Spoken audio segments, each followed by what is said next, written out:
Oke, assalamualaikum warahmatullahi wabarakatuh. Pada kesempatan kali ini saya akan membahas untuk persiapan sumatif akhir tahun kelas 8 pada tahun 2026 sekarang. Nah, materi yang akan diujikan itu adalah relasi fungsi bab pertama, bab kedua adalah persamaan garis lurus, dan yang ketiga adalah statistika. Oke, tak perlu berlama-lama, saya akan lanjut untuk membahas soal yang bab satu, yaitu relasi dan fungsi. Di sini sudah ada beberapa soal yang sudah saya kerjakan, saya akan membahas saja gimana maksudnya gitu ya. Coba soal nomor 1. Nah, di sini diketahui ada dua himpunan, yaitu himpunan G dan himpunan H. Himpunan G itu anggotanya adalah 1, 2, 3, ini harusnya ada 4 ya, cuma tipe belum ditulis. Terus 5. Terus himpunan H itu adalah 2, 3, 4, 6, 8, dan 10.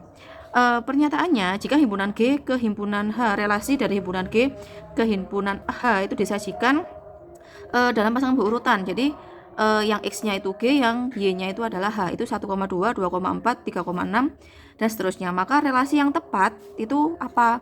Jadi kalau pasangannya 1,2, 2,4, 3,6 itu relasinya apa? Coba kita lihat. 1,2, 2,4. Nah, di sini 1 kurang dari 2, betul ya? 2 kurang dari 4, betul. Nah, tapi kalau misalkan kita pakai kurang dari, itu relasinya bukan hanya ini aja, bisa 1,2, 1,3, 1,4 dan seterusnya. Berarti kalau kurang dari masih kurang tepat karena tidak lengkap relasinya. Terus kalau yang B 2 kali dari 1, apakah 2 kali dari 2? Nah, ini yang sering kebalik-balik kamu. Kalau 2 kali itu berarti artinya adalah 1 itu adalah 2 kali dari yang Y, berarti yang 2. Nah, apakah 1 adalah hasil dari 2 kali 2? Kan tidak. Berarti 2 kali juga salah. Coba yang C, setengah dari. Kok bisa setengah dari ya? Kayak tadi kita coba aja angkanya. 1 itu adalah setengah dari Y-nya, yaitu 2. Benar nggak kalau setengah kali 2 itu artinya 1? Betul kan ya? Kita cek lagi. Misalkan pasangan yang kedua yaitu 2,4. Berarti artinya apa? 2 itu adalah setengah dari 4. Apakah 2 hasil dari setengah kali 4? Betul kan? Berarti sepertinya yang seterusnya juga hasilnya sama. Berarti jawabannya adalah setengah dari. Oke, lanjut untuk soal nomor 2. Dari relasi berikut yang merupakan, ini tipe lagi, harusnya merupakan bukan fungsi. Yang bukan fungsi, kita cek dari A sampai D. Kalau penyajiannya adalah pasangan berurutan, berarti kalau fungsi itu artinya apa? X-nya, koordinat X-nya itu tidak boleh berulang. Kita cek yang A, X-nya aja, di sini 2, 3, 4, 5. Kan tidak ada yang berulang, berarti dia fungsi, ini fungsi. Terus yang nomor B, di sini X-nya 7, min 4, 0, min 7, nggak berulang juga, berarti dia kan juga fungsi. Dia fungsi. Terus C, X-nya 1, 2, 3, 4, tidak ada yang berulang, berarti dia fungsi. Berarti jelas jawabannya adalah yang D. Kenapa? Di sini X-nya itu min 3, 2, 4, min 3. Lah min 3-nya ini kan dia berulang, jadi artinya dia bukan fungsi gitu.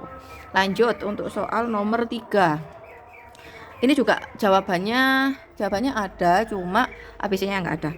Jadi relasi di atas yang merupakan fungsi apa? Kalau diagram panah, dia fungsi itu kalau no junupu. Ya, cara cepetnya kan itu ya. No jomblo, no poligami. Berarti artinya apa? No jomblo berarti harus punya pasangan. No poligami berarti pasangannya wajib 1. Yang 1 bukan fungsi. Kenapa? Karena anggota A, no jomblo itu khusus A aja ya. Khusus himpunan A aja atau himpunan awal atau domin. Jadi A itu nggak boleh punya pasangan double atau wajib, tidak boleh punya pasangan double dan wajib punya pasangan. Yang A di sini kan pasangannya double, berarti dia bukan fungsi. Yang nomor 2, A-nya ini double ya, bercabang anggota pasangannya, dan ini satu nggak punya pasangan, berarti dia bukan fungsi. Ini yang 3, ini yang 2. Yang 2 ini yang A pasangannya cuma sepasang dan semuanya punya pasangan, berarti dia termasuk fungsi nomor 2. Nomor 4 juga salah. Apa coba kamu teliti, kenapa kok yang 4 ini salah? Oke, berarti jawabannya nomor 3 itu hanya 2 saja, karena yang himpunan A yang pasangannya 1 dan semua punya pasangan itu hanya 2, seperti itu. Baik, kita lanjutkan nomor 4. Diketahui himpunan A itu adalah bilangan prima lebih dari 10 kurang dari 20. Jika banyaknya fungsi dari A ke B adalah 625, maka anggota himpunan B itu berapa? Oke, sebelum kita cari anggota himpunan B, kita harus tahu dulu. Kalau nyari banyaknya fungsi pemetaan ya, itu kan perpangkatan. Kalau misalkan yang ditanyakan fungsi dari A ke B, berarti perpangkatannya B pangkat A. Kalau yang ditanyakan B ke A, berarti A pangkat B. Gimana niteninya gimana? Berarti himpunan yang belakang atau himpunan tujuannya itu adalah sebagai basis lah. asalnya, himpunan asalnya itu adalah sebagai pangkat. Jadi kalau ini fungsinya A ke B, berarti nanti rumusnya itu adalah B pangkat A, B kecil pangkat A kecil. Apa B kecil? B kecil itu anggota himpunan B lah, A kecil itu adalah anggota himpunan A. Nah, kita harus tahu dulu antara salah satu ini yang diketahui apa? Himpunan A kan? Lah himpunan A itu apa? Bilangan prima lebih dari 10 kurang dari 20. Berarti apa aja anggotanya? Ya berarti 11, 13, 17, 19 lah. Berarti banyaknya A berapa? Ada 4. Berarti A kecilnya 4. Lah B-nya kan nggak diketahui toh himpunannya. Berarti ini yang kita cari. Rumusnya tadi B pangkat A sama dengan 625. A-nya itu adalah 4. Berarti B pangkat 4 itu adalah 625. Nah, sekarang kita cari 625 itu perpangkatan berapa, pangkat berapa. Nah, ini harus kamu ya berlatih, nggak bisa langsung kayak gitu. 625 itu adalah 5 pangkat 4. Berarti B pangkat 4. Lah ini kan sama-sama pangkat 4. Berarti bisa disimpulkan kalau B-nya itu adalah 5. B-nya sama dengan 5. Berarti jawabannya adalah delta. Baik, akan saya lanjutkan soal nomor 5. Pertanyaannya adalah daerah hasil, berarti itu range ya. Range itu adalah fx-nya atau y. Range suatu fungsi, ini fungsinya. Rumus fungsinya adalah fx sama dengan 2/3x dikurangi 5. Dengan x. X itu berarti domainnya min 6,3,0,3,6. Berarti x-nya ada 5. Lah berapa hasilnya kalau x-nya? Artinya domainnya x, berarti nanti kalau mau nyari daerah hasil, x-nya ini disubstitusi atau dimasukkan ke fungsinya ini, rumus fungsinya. Berarti gimana caranya ya? Kamu coba cari satu persatu. Dari yang x-nya min 6 dulu. Berarti di sini x-nya diganti min 6f. Min 6 sama dengan 2/3 dikali min 6 dikurangi 5. Dikali dulu atau dikurangi? Dikali dulu kan, berarti 2/3 dikali min 6. Min 6 dibagi 3 ya, berapa? 6 bagi 3, 2 kan, berarti coret ini 2 dikali min 2 berapa? Min 4. Min 4 dikurangi 5, min 4 dikurangi 5 itu adalah min 9. Berarti salah satu jawaban itu adalah min 9. Nah, kamu cek A ada nggak min 9? Berarti nggak ada kan, berarti salah. Terus B ada nggak min 9? Nggak ada, berarti salah. C ada nggak min 9? Oh, berarti salah. Lah jelas, karena sing ono min 9 ku mek D aja, berarti jawabannya itu D gitu. Itu langsung ketemu ya, ini pas kebetulan itu jawabannya langsung min 9-nya cuma ada di D aja lah. Misalkan nanti di pilihan ganda min 9-nya itu ada di beberapa pilihan, berarti kamu jangan hanya nyari F min 6 tapi harus nyari F yang lainnya. Misalkan kita cari, nggak harus urut juga, kamu misalkan moro-moro di tengah-tengah cari F0 itu juga boleh. Misalkan F0 berarti 2/3 dikali 0 dikurangi 5. Berapapun kali 0 hasilnya kan 0, berarti 0 dikurangi 5. Berapa 0 dikurangi 5? Min 5 kan, berarti min 5. Nah, kebetulan di sini yang jawabannya ada min 5 hanya D aja, ya wis D aja gitu. Jadi kamu juga main strategi, nggak harus semuanya itu dikerjakan gitu. Oke, lanjut soal nomor 6. Perhatikan diagram berikut. Berarti di sini ada koordinat kartesius ya, yang diketahui beberapa titik 1, 2, 3. Titik 1 lihatlah koordinatnya. X-nya 1, Y-nya 2, berarti 1,2. Ke titik 2, X-nya 2, Y-nya 5, berarti 2,5. Yang ketiga 3,8. Yang ditanyakan rumus fungsi yang disajikan dalam diagram kartesius di atas adalah. Nah, ini pakai cara coba-coba. Apa maksudnya? Di sini itu kan titiknya 1,2. Artinya 1 itu adalah X-nya, 2 itu adalah Y atau Fx kan. Nah, berarti ini 1,2 adalah satunya X, 2-nya Fx. Ini pun juga 2,5, berarti 2-nya X, 5-nya adalah Fx. Artinya apa? 2 ini domain, 5 ini range. 1,2 berarti 1 itu domain, 2 ini range. Lah, berarti artinya apa? Kalau misalkan fungsinya ini rumusnya itu sesuai dengan titik-titik tersebut, berarti kalau X-nya dimasukkan ke rumus fungsi, berarti fx-nya itu hasilnya adalah yang sebagai y-nya tadi. Coba misalkan kita ambil titik yang pertama yaitu 1,2. Titik x-nya 1, y-nya 2 atau fx-nya 2, masukkan ke A.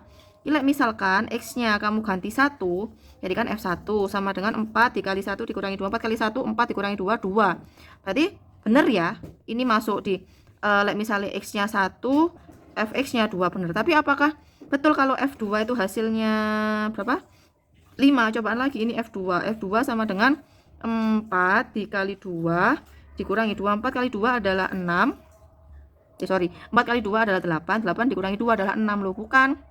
Harusnya kan X-nya 2, Fx-nya 5. Ternyata ini X-nya 2 dengan rumus yang sama. X-nya, Fx-nya itu 6. Berarti rumus yang pertama ini salah. Nah, kita coba yang kedua. Rumus yang kedua ya. Cari sama F1 dulu, F1 kita langsung aja. Lah X diganti 1, berarti 3 kali 1 3, 3 dikurangi 1 berapa? 2. Berarti benar. Tapi lah F2 apakah betul juga? Masukkan X-nya diganti 2, berarti 3 dikali 2 6, 6 dikurangi 6 ya, 6 dikurangi 1 5. Oh, kok sama? Le X 2, Fx 5 bener. Coba kita cek lagi le F3. F3 ini X nya ganti 3, berarti 3 dikali 3 ya. Kalau 3 9 ya, langsung lagi 9 dikurangi 1, berapa? 9 kurangi 1, 8 toh loh. Berarti bener juga. Berarti le X 3, Fx 8. Berarti dari 3 titik yang kamu coba itu tadi, fungsi B itu semua sesuai. Berarti jawabannya yo B. Gitu aja. Oke, kita lanjutkan soal nomor 8. Ini nggak saya bahas semua ya, saya ambil perwakilan aja. Jika diketahui suatu fungsi dirumuskan dengan fx sama dengan 8x ditambah k. Jika f2 sama dengan 15, maka berapakah hasil dari f-1 ditambah f0 ditambah f1. Nah, dari sini itu bisa kita lihat loh, ini loh rumusnya sih kurung lengkap ya. Rumus fungsinya itu belum lengkap. Ini fx sama dengan 8x plus k lah. K-nya ini berapa? Berarti kamu harus nyari dulu K-nya berapa. Dengan cara apa? Selain rumus yang diketahui, di sini ada ini, jika f2 sama dengan 15. Nah, ini yang bisa kita pakai untuk mencari si K ini. Berarti lah misalnya f2 berarti kan x-nya 2 ya. Coba masukkan ke rumus ini. Coba masukkan ke rumus 8x ditambah k. Berarti x kan ganti 2. Berarti sama dengan dari 8 dikali 2 ditambah k. Nah, ini kan ada hasilnya tulisan, yaitu 15. Berarti ini sama dengan 15. 8 ditambah 8 dikali 2 berapa? 16 ya. 16 ditambah k itu adalah 15. Berarti nyari k gimana? 16 ditambah berapa ya hasilnya 15? Itu sama kayak 16 aku pindah, jadi k sama dengan 15 dikurangi 16. 15 kurangi 16 min 1 ya. Berarti k-nya itu adalah min 1. Berarti diketahui kalau fx-nya, k-nya itu adalah min 1. Berarti fx sama dengan 8x ditambah min 1 kan sama kayak dikurangi 1 ya berarti. Berarti fungsinya diketahui fx sama dengan 8x dikurangi 1. Nah, kalau kamu udah lengkap fungsinya, kamu tinggal masukkan yang diminta f-1, f0, dan f1. Berarti cari satu-satu, misalkan f-1, berarti x-nya diganti min 1. 8 kali min 1, min 8 ya, min 8 dikurangi 1, berarti min 9. Terus, f berapa? f0, lah ini paling mudah. f0 berarti 8 dikali 00 kan? Dikurangi 1, berarti berapa? Min 1. Terus, f1, coba langsung sini ayo.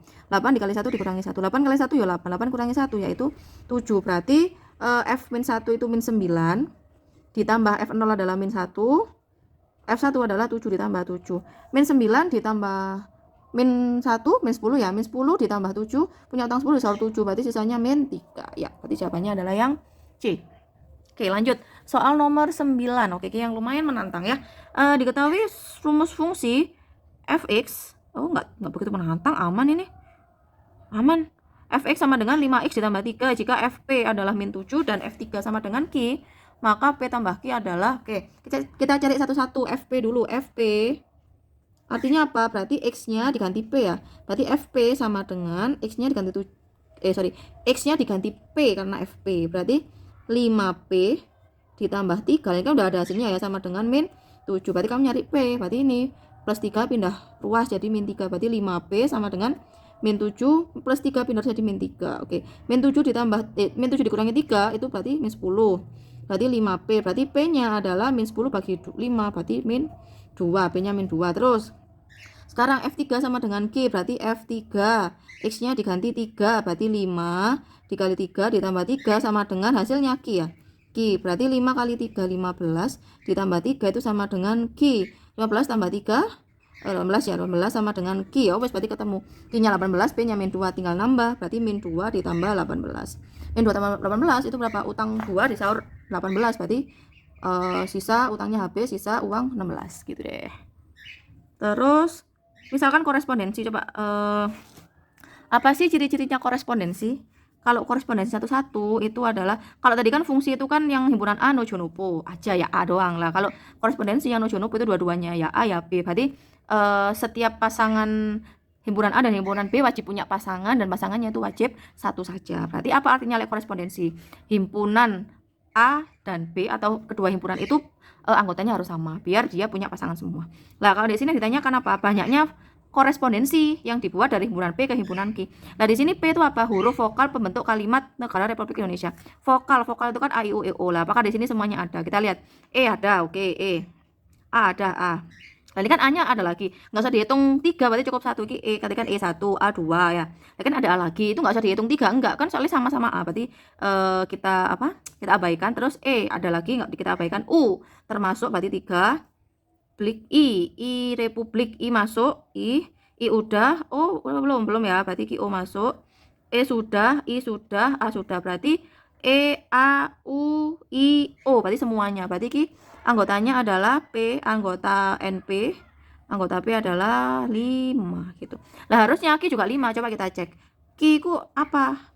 Apa namanya anggotanya? Kalau yang diketahui bilangan prima ganjil kurang dari 15. Prima ganjil. Ganjil itu bilangan yang hanya bisa dibagi oleh dirinya sendiri dan satu.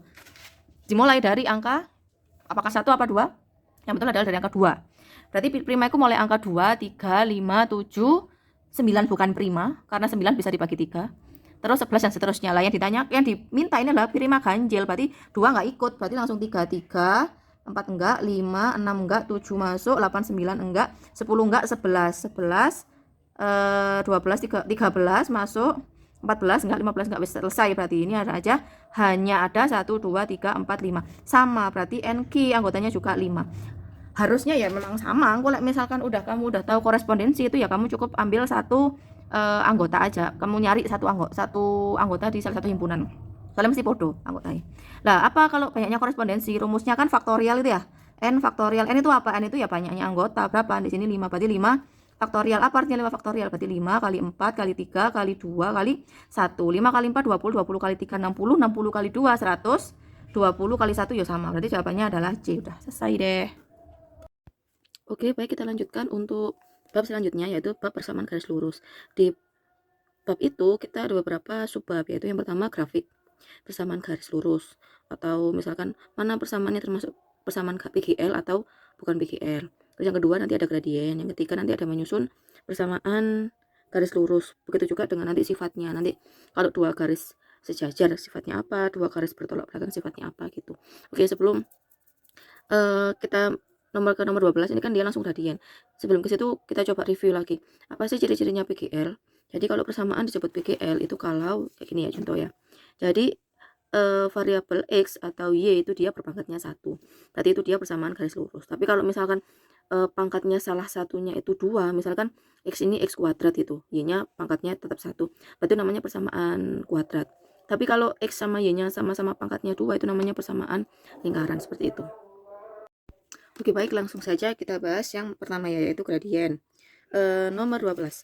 Perhatikan grafik berikut. Gradien dari grafik di atas adalah, nah ini kan ada sumbu X, sumbu Y, berarti otomatis garis ini adalah grafik persamaan garis lurus. Nah, gradiennya berapa? Gradien itu apa? Gradien itu kan kemiringan ya. Kemiringan M atau simbolnya M, itu apa kemarin rumusnya? Delta Y per delta X. Delta Y adalah selisih koordinat Y, delta X berarti selisih koordinat X, berarti Y2 dikurangi Y1 per X2 dikurangi X1. Nah, ini ada beberapa cara sebenarnya kalau ada dari grafik ini. Ada yang pertama, kamu tentukan titiknya. Ini kan Y2, Y1, X2, X1 itu kan koordinat titik kan. Dari sini kan ada 2 titik. Apa?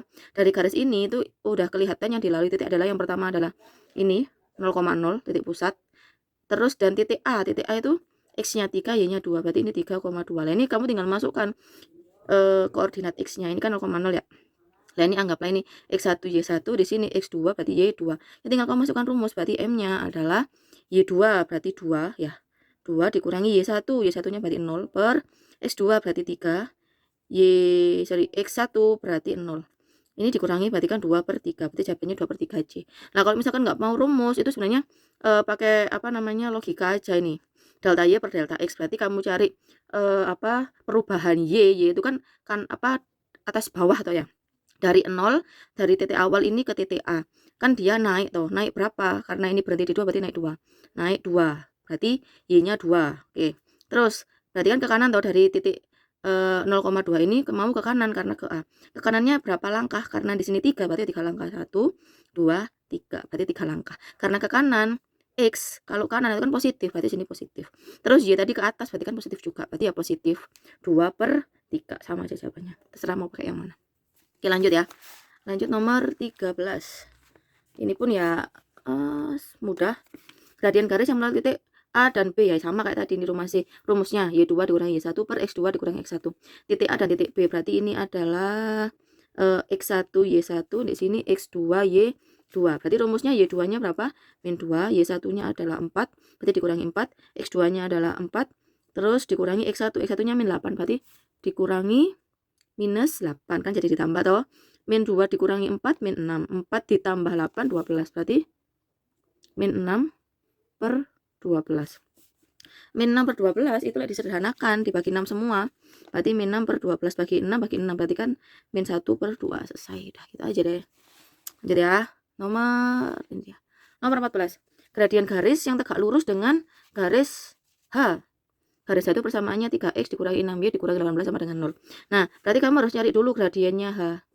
Dengan mengoperasikan ini, kita ubah dulu ke bentuk y sama dengan mx plus c. Karena gradien itu adalah yang di depannya x. Bentuk umum persamaan garis lurus itu kan y sama dengan mx plus c. Dengan gradien itu adalah koefisien x atau angka yang di depannya x. Berarti persamaan ini kamu ubah dulu ke bentuk y sama dengan mx plus c. Gimana caranya ya? Sederhana sih sebenarnya. Ini kan 3x dikurangi 6y dikurangi 18 sama dengan 0. Harusnya kan y-nya itu dipindah di ruas yang berbeda. Nah, kita pindah aja langsung min 6 ini.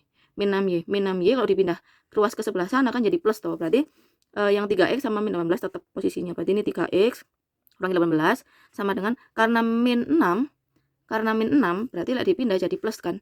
Berarti plus 6y. Nah, apakah udah selesai? Belum. Nah, ini y-nya masih punya koefisien, sedangkan di persamaan bentuk umum y-nya itu koefisiennya 1, sedangkan di sini 6. Berarti harus dibagi semua, dibagi dengan 6, bagi 6, bagi 6, bagi 6. 6 bagi 6 y. Y ya. 3 dibagi 6, bagi 3 semua ya, bagi 3 berarti 1 per 2x. 18 bagi 6 3. Ini sama dengan. Lah ini misalkan bentuk seperti ini kamu bingung, ini boleh dipindah. Berarti y pindah ke sini, semua ini pindah ke sana. Lah dipindah kedua-duanya dipindah ruas, berarti tandanya tidak ada yang berubah. Berarti ini persamaannya jadi y sama dengan setengah x dikurangi 3. Dah. Udah bentuk umum persamaannya, berarti kamu udah ketahuan kalau misalkan gradiennya si persamaan awal atau gradiennya h, di sini dikatakan h, mh itu adalah depannya x berapa, berarti setengah. Nah, yang ditanyakan itu adalah gradien yang tegak lurus dengan mh gitu. Ada beberapa cara sebenarnya, tapi kalau saya lebih ke gini aja. Kalau gradien tegak lurus ya, nah, kalau misalkan ada dua garis yang tegak lurus, misalkan saya kasih nama H1, jadi H1 sejajar gini aja boleh ya, sejajar H2. Itu artinya apa? Berarti M-nya sama, gradien 1 sama dengan gradien 2. Tapi kalau H1 tegak lurus H2 artinya apa? Berarti gradien 1 dikalikan gradien 2 itu hasilnya adalah min 1. Jadi kalau sejajar itu garisnya kayak gini loh. Kayak misalkan di mana? Di koordinat kartesius itu garisnya kayak gini. Kalau misalkan dia yang sejajar. Tapi kalau yang tegak lurus, ya pokoknya ada perpotongan. Dipotong misalkan ya. Garis ini garis 1 sama garis 2. Berarti H1 di sini H2. Dan di sini kalau ini sejajar. H2 H1 gitu gambarnya secara gambar. Tapi kalau misalkan sifat itu ini, kalau sejajar itu gradiennya sama, kalau tegak lurus itu rumusnya M1 kali M2 sama dengan M1. Tapi kalau saya lebih suka daripada menghafalkan lagi, gampangannya kalau dia tegak lurus itu gradiennya dibalik dan dilawan. Dibalik dan dilawan. Maksudnya gimana? Misal kita punya M1. M1-nya adalah 2. Berarti kalau misalkan dia tegak lurus, berarti M2-nya itu adalah dibalik dulu. Dibalik itu apa? 2 per 1 ya, dibalik berarti 1 per 2. Dilawan toh maksudnya. Kalau positif berarti lawannya negatif. Kalau negatif lawannya di positif. Berarti kamu lihat M1-nya kan plus tuh. Berarti lawannya plus apa? Berarti di sini minus dah. Gitu aja. Berarti M2-nya ketemu. Lagi misalkan contoh, kita yang diketahui M2 misalkan ya. Misalkan M2 itu min 3 per 2. Misalkan gradiennya min 3 per 2. Berarti gradiennya M1 berapa kalau misalkan tegak lurus berarti ya tadi dibalik dulu, berarti ini posisinya dibalik jadi 2 per 3. Terus dilawan, ini kan negatif, berarti lawannya apa? Positif. Berarti M1 nya ya ini 2 per 3 gitu. Nah misalkan coba kamu kalikan ya, apakah benar lah M1 kali M2 itu hasilnya min 1? Coba aja 2 dikali setengah atau 2 dikali min setengah, itu kan 2 coret, berarti kan sisanya 1, karena minus berarti minus 1. Ini pun ya gitu, min 3 per 2 Nah lanjut, berarti yang nomor 14 karena gradien hanya kamu udah ketahuan setengah, berarti yang tegak lurus dengan setengah itu berapa? Berarti ya gradien kedua ya. Gimana ya, kayak tadi dibalik dan dilawan. Dibalik berarti ini kan 1 per 2, berarti dibalik jadi 2 per 1. Terus dilawan ini kan positif, berarti lawannya apa? Berarti negatif. 2 per 1, 2 bagi 1 kan 2 ya, berarti di sini min 2. Berarti jawabannya adalah udah gitu aja. Oke, kita lanjutkan nomor 16. Nomor 16 itu yang ditanyakan adalah persamaan garis yang melalui titik dan gradien. Nah, kalau kamu suruh nyari PGL, menyusun persamaan, berarti ada beberapa kamu hafalin satu rumus saja. Yaitu Y min Y1 sama dengan M X min X1. Ini Y sama X tetap jadi huruf. Kalau X1 dan Y1 itu titik ini. Berarti ini X1, di sini Y1. M itu adalah gradien. Nah, tinggal masukkan doang Y min Y1. Berarti Y dikurangi Y1-nya 2. Dikurangi min. Sama dengan M. M-nya ini min 2 per 5. Kali X dikurangi X1, 7. Yes. Dikurangi min jadi positif. Jadi ini Y plus 2. Nah, kalau ada per-peran kayak gini tuh, itu lebih mudah. Ini kan per 5 dibagi 5 ya. Kayak misalkan dibagi 5 dipindah ke sana, dipindah ruas, berarti kan jadi dikali. Berarti ya ini kalian 5 semua. Nanti ruas sebelah kiri kalian 5. Berarti ke 5 wis hilang karena dipindah ke ruas sebelah kiri. Nah, di sini sisanya kan min 2. Berarti di sini min 2 dikali X dikurangi 7 lah. Kalau udah, tinggal kamu kali air mancur 5 kali Y 5 kali 2 berarti 5Y ditambah 10 sama dengan min 2 dikali X berarti min 2X. Min 2 dikali min 7 berarti plus berapa 14. Nah, kalau sudah kamu lihat pilihannya di sini. Pilihannya di sini kan bentuknya itu X dan Y-nya dijadikan satu ruas sebelah kanan 0 semua. Berarti ya ini semua kamu pindah ke ruas sebelah kanan. Plus min 2X dipindah jadi plus plus 14 dipindah jadi min 14. Berarti ini 5Y plus 2X plus 10 min 14 sama dengan 0 karena sudah dipindah semua. Nah, kita tinggal menyesuaikan, mencocokkan. Di sini dipindah-pindah ya nggak apa-apa sih.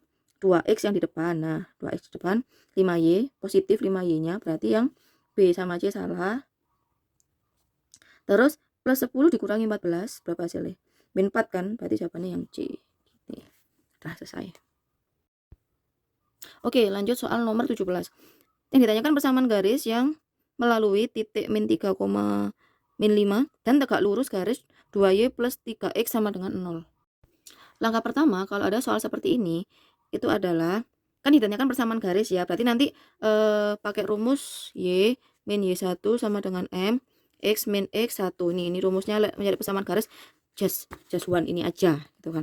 Berarti intinya kamu harus tahu dua unsur yaitu titik X1 Y1 dan gradien. Berarti kamu kudu ngerti dua unsur ini, gradien sama titik. Nah, yang di nomor 17 kan kamu udah tahu titiknya.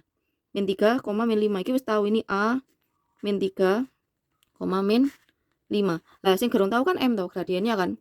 Sing gerung tahu kan gradiennya. Ya gimana caranya nyari gradien? Nah, ini diketahui. Persamaan itu yang mau kita cari itu dia tegak lurus dengan garis ini. Lah lek tegak lurus tadi kan ada caranya toh. Yang dibalik dan dilawan. Berarti kamu kudu golek gradien sing pertama dulu. Kamu harus nyari M1 dulu dari sini. 2Y plus 3X. Nah, ya apa iki golek ini? Gradiennya 2Y plus 3X kan kayak yang tadi dipindah ruas ya. Plus 3X pindah ruas jadi min toh.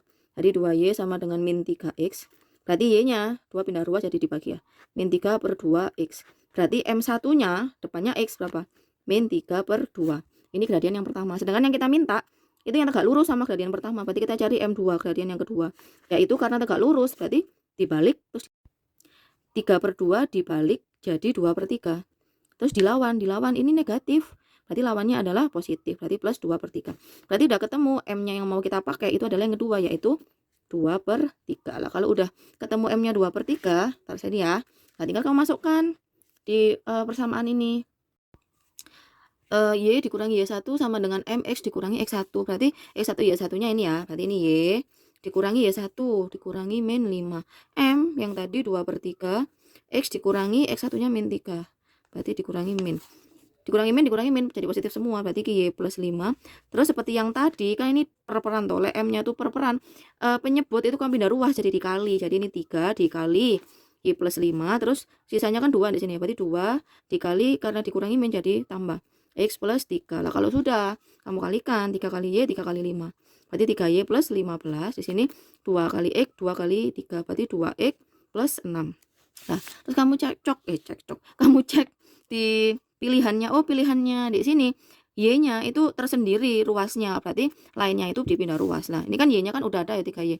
Berarti plus 15 kamu pindah ruas. Berarti 3Y sama dengan 2X plus 6 min plus 15 dikurang pindah jadi min 15. Berarti ketemu 3Y sama dengan 2X 6 dikurangi 15 berarti berapa? Min 9 ya. Nah, ketemu. Berarti jawabannya adalah 3Y sama dengan 2X dikurangi 9 yang A. Tuh deh. Lanjutlah, terus kalau yang sejajar gimana? Tadi kan tegak lurus ya. Sejajar gimana? Sejajar tambah gampang. Ini nomor 19, ini sama ditanyakan adalah persamaan garis. Udah diketahui titiknya, berarti kamu udah tahu X1 sama Y1. Terus dan tinggal nyari M kan, M2 kan. Lah sebelum nyari M2 kamu harus tahu ini kan garisnya sejajar berarti kok gradiennya sama. Kamu nyari M1 dulu aja. M1-nya berapa? Ini kan persamaannya Y dikurangi 4X ditambah 30. Nah, ini gampang mah. Y-nya sendirian aja. Jadi min 4X sama plus 30 dipindah ruas. Berarti jadi Y sama dengan min 4X jadi plus 4X plus 30 jadi min 30. Nah, ini udah bentuk umum ya. Berarti M1 udah diketahui depannya X yaitu 4. Nah, karena dia sejajar berarti M1 sama dengan M2. Berarti ketemu M2-nya adalah 4 juga. Kalau udah masukkan rumus Y min Y1 sama dengan M X min X1. Y1-nya min 4. Y dikurangi min 4. M-nya adalah 4 karena sama tadi ya. X dikurangi X1-nya adalah 2. Dikurangi min plus berarti Y plus 4 sama dengan 4 dikali X 4X 4 dikali min 2 berarti min 8. Mintanya di sini jadi satu ruas dan Y-nya positif, Y-nya positif. Berarti ini semua pindah ruas ke ruas sebelah kiri. Berarti Y 4X-nya pindah jadi min 4X plus 4-nya tetap, min 8 pindah jadi plus 8 sama dengannya jadi 0. Berarti Y min 4X, Y min 4X berarti antara A atau B. A atau C. Terus ini plus 4 plus 8, 4 ditambah 8, 12 positif. Berarti jawabannya yang C, Charlie gitu deh.